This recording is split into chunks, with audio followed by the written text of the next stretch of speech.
Good morning sa tanan and nasabta sa atong online morning devotion nga gahimuon matag sayo sa buntag. Come on, let's start the day right by worshiping our God o nagpabilin pa ang atong motto. Seek ye first the kingdom of God and His righteousness and everything shall be added unto us. Amen. Bulan ta sa lawas, but we are one in the Spirit. Hallelujah. I look to you, lover of my soul. I look to you, author of my faith. I look to you, beautiful Savior. I look to you, King of all kings. Every knee shall bow, every tongue confess that you alone are God and King. Higher than the heavens, higher than the earth, forever you will be exalted.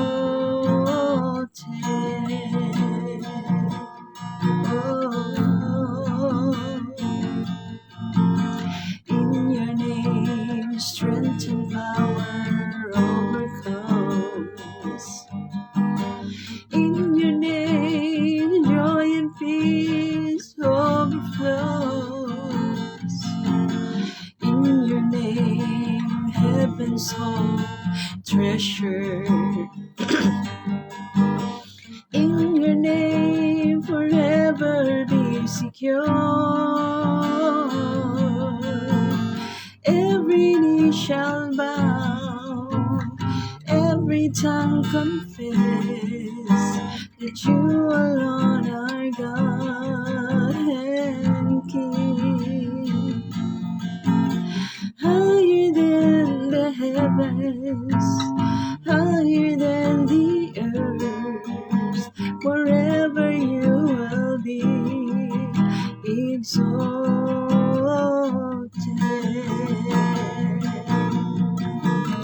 Every knee shall bow, every tongue confess that you alone are God and King.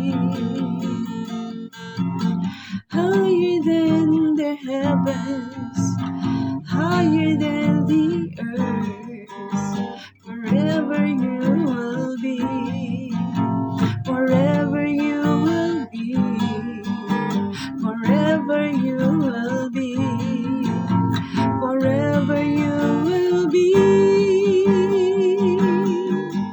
exalted.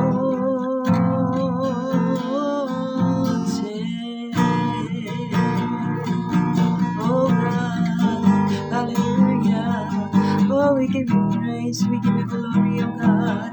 We give you honor, hallelujah. Oh, worthy, you are worthy, God, to be exalted, Lord. Hallelujah, hallelujah, hallelujah, hallelujah. Amen. Thank you kaayo, Lord, sa imong pagbukaw, pag enable ka na mo amahan nga mobangon, Lord.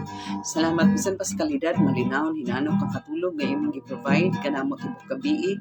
Salamat usab nining laing matahong nga adlaw, Ginoo, nga imong gihatag kanamo, Lord, nga magamit na usab namo padayon sa pagkinabuhing Kristohanon, magamit na usab namo padayon sa pagpamuhat sa mga bulhaton nga may kalambigitan sa imong kahimayaan, magamit na usab namo kining adlaw alas pag-alagad kanimo, Lord. Thank you kaayo, God.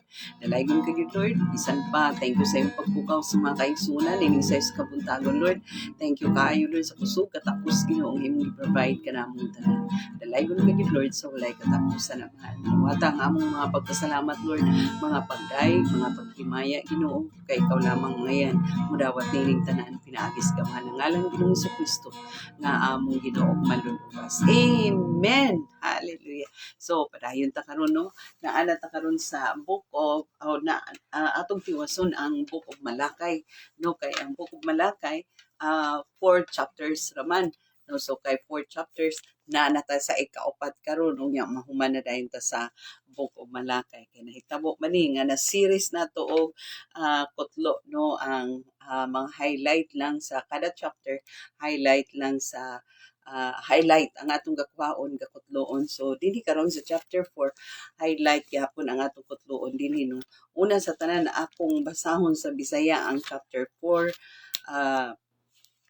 chapter 4 verse tanaw na to verse 2 verse 2 lang ang atong kutloon. Mubo ra manoon kaayo ang chapter 4 kay it has only 8 verses no, 8 verses lang ang chapter 4 sa Malakay ug atong kutloon ang verse 2. Okay. So mas tiada siguro kabasahon sa nato una sa Bisaya. Dini sa Bisaya pa to. Okay. So dini sa chapter 4 verse 2 ingon diri apan alang kaninyo nga nagsunod kanako ang akong gahom sa pagluwas musubang sama sa adlaw ug mag-ayo sa mga balatian sama sa bidlisyo sa adlaw manggula kamo nga manglukso sama sa nating baka nga gipagawas sa turil no. So muna makita nato nga it talks about the coming day of the Lord, the day of the Lord, no? Pag-abot ni Ginoong Hesus, pagbalik ni Ginoong Hesus, unsay mahitabo sa pagbalik na ni Ginoong Hesus labi na niadtong mga matinud-anon. Concentrate lang ta sa mga faithful ones no kung unsay mga reaction unsay mga reaction nato sa mga faithful one no nga mga katawhan sa Dios pag-abot ni anang adlaw. Ingon diri apan alang kaninyo nga nagsunod kanako no, to those who are faithful in the Lord no. So it talks about the coming day of the Lord, pagbalik ni Ginoong Hesus no.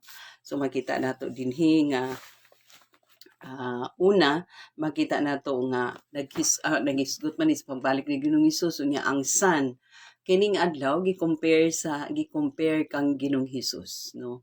Jesus Christ is a son of righteousness no. So makita nato ang sun that serves as light no, naghatag og kahayag ang adlaw no.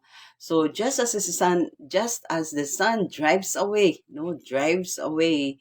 darkness no and clouds ug nagdala og kahayag ug kalipay bringing light and joy. In the same way, the Son of Righteousness also will scatter gloom, oppressions, and the injustices in the world. No? Pag-abot sa Son of Righteousness, how is the Lord Jesus Christ? No? Pag-abot ni Ginoong Hesus, wag tangon ni Lord ang mga dagom. Wag tangon ni Lord, no? Dagom signifies kanang kalisod sa kalibutan, gloom, oppressions, and the injustices nga atong gakahiaguman niini nga kalibutan. So pag-abot ni Ginoong Hesus, magtangon tanan ni Ginoong Hesus kining ang mga dagom, mga kalisod sa kinabuhi no, mga pangdaog-daog sa kinabuhi no nga kuan. So gi-compare no ang Son of Righteousness gi-compare sa natural sun nga gakakita nato nga imagine kung kada adlaw magsigig ulana di ba murag mangandoy ta kanu sa ba musiga ang adlaw musiga sa dunta panalagsa ang adlaw diba. Also di ba inana mangandoy ta kung sige nalag ulana. So inigsiga sa adlaw di ba murag malipay po tay salamat wala na nagsigig ulan nya. Makita nato nga inigsubang sa adlaw mga wagtang gining mga dagom sa kinabuhi. Mawagtang ningni ang mga kanang dagom nga itom kay sa nga tanan mga wagtang nini ang mga kaning mga gadala o kaguol no, spiritually speaking kaning mga butang nga gahatod og problema mga wagtang nini so muna siya ang unang nakita nato no, just as the sun drives away darkness and clouds and bring light and joy, so the sun of righteousness also will drives away gloom, oppressions, no? It drives away ni Ginoong Hesus ang mga gloom, ang mga oppressions, ang mga injustices ni ini nga kalibutan. So muna siya ang unang nato nga nakita diha sa verse 2.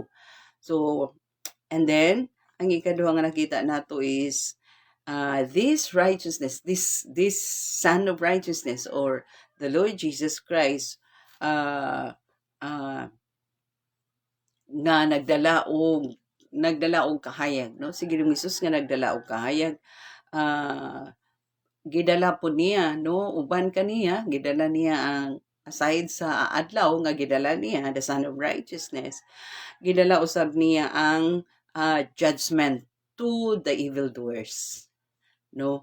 At the same time, reward for the righteous, for all the righteous.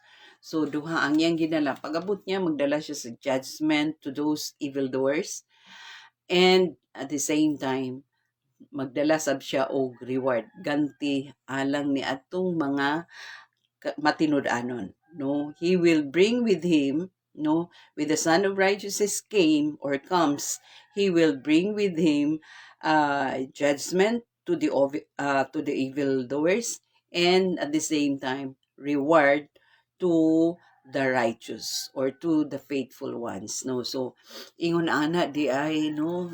So evildoers meaning katong wala gyud pagtagad kaniya, katong walay pagtuo kaniya, katong wala magpasidungog kaniya, katong mga tao nga wala gyud wala nagpadako kaniya. So judgment ang iyang dala when he comes, no? But to those faithful, to those who put their trust in the Lord Jesus Christ, to those who put their faith in the Lord Jesus Christ, reward ang iyang dala. So inigabot ni Ginoong Hesus, judgment and reward dala niya. Judgment for all those evildoers, but reward to those who are faithful, no? To those who are righteous and faithful.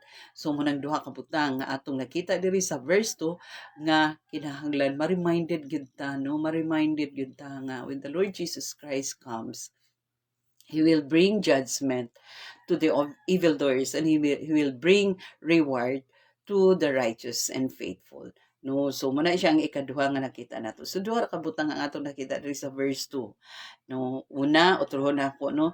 Just as the sun drives away darkness and scatter, no? And darkness and scatter the clouds, or drives away clouds in darkness, bringing light and joy. So the Son also, the Son of Righteousness, will scatter the gloom, scatter the injustices, scatter the oppressions nga ani nagrule ni nga kalibutan. That's the first one nga nakita nato sa verse 2. And the second one nga nakita nato sa verse 2 is the righteousness brought, no, by this Son, no, kining Son of Righteousness, when he comes, he will bring with him judgment to the evildoers, but reward to the righteous and faithful. So muna ang atong hope, no? Muna ang atong hope nga kadang gaasam-asam mo nato inibalik na ni Ginoong Hesus tungod kay hapit naman mo balik si Ginoong Hesus, no? Actually, sa first coming ni Jesus Christ, dala na ni Ginoong Hesus mo mangganing ang nakabatong taong kalawasan ba. But on the second coming, final and second coming, no, second and final coming of the Lord Jesus Christ, mao gyapon ni iyang dala judgment to the evildoers, but reward to the righteous and faithful. Amen. Naot nga natay nakutlo karon no sa atong gihisgutan diri sa last chapter sa Malakay. Katapusan na nga chapter sa Malakay, which is chapter 4. O gitouch nato, gitakol nato ang verse 2. O sa sunod New Testament na gid ta, start ta sa Matthew kay last chapter maning niya sa Old Testament ang Malakay. Last book ang Malakay niya, last chapter ang chapter 4. So karon ugma pinagi sa tabang sa Ginoo sugod na ta sa New Testament diha sa Book of Matthew. Amen. Kinaot nga naatay nakutlo karon ining 6 ka buntagon ug mag-ampo ta labing balaan gamhanan mahigugmaon langit no na mga amhan. Nagapasalamat kami kaayo sa imong mensahe Ginoo nga naghatag gid kanuna og hope kana po Lord nga whatever situations we are in right now Lord, there's always hope, especially sa imong pagbalik, Ginoo Lord, nga gisgutan namo karon the coming of the day of the Lord. Salamat kaayo Ginoo nining tanan. Dalaygon ka gid Lord, ulay lain Ginoo nga mapasilungan nining tanan ikaw ra gyud ugad. Apan Lord, maga-pray usab kami alang sa mga kaigsunan Ginoo nga manarbaho karong adlaw amhan Lord imong tagaan sila kusog katakos Ginoo proteksyon Ginoo guidance sa ilang pagpanarbaho Ginoo Lord panalangin sa ilang pagpanarbaho Ginoo aron nga matuboy ka, pasidunggan ka sa ilang mga pagpanarbaho sa opisina. Bisan pa man sa mga estudyante usab Lord, padayon kang mag-provide Ginoo og strong comprehension kanila Ginoo. Sa mga teacher nga busy sab kaay sa pag-prepare sa opening of classes ugad, tabangin sab sila tagay katakos kusog nga makaya nila ang ilang trabaho labi ng paghandle unya sa mga estudyante Lord sa panahon sa abri sa klase. Magsugod na ang klase Lord. Bisan pa man sa mga kaigsuunan nga naay mga online nga trabaho, Lord, ikaw mga-bless usab kanila, Ginoo, as long as they continue to honor you diha sa online. Susama sa among ginahimo, Lord, nga gipasidunggan ka namo diri sa online, matag sayo sa buntag. Lord, thank you that you're going to bless them, O God. Bisan pa man sa mga kaigsuunan nga naay mga business nga gipang-manage, O God. Naargid kanimo Ginoo ang kagahuman sa pag-asenso, Lord. Power to prosper naragid kanimo O God. Sa tudloy sila Lord to honor you Lord sa ilang mga negosyo O God aron nga mag-asinso sila O God. Pasidunggan ka kanunay aron Lord nga mag-asinso ang ila Ginoo nga negosyo O God. Dalaygon ka gid Lord sa walay katapusan amahan walay lain nga hatagan namo sa pagpasidungog Lord. Ikaw ra gyud Ginoo busa dawata kini pinaagi sa gamhanan nga ngalan Ginoong Kristo nga among Ginoo manluluwas. Amen. God bless us all until next morning.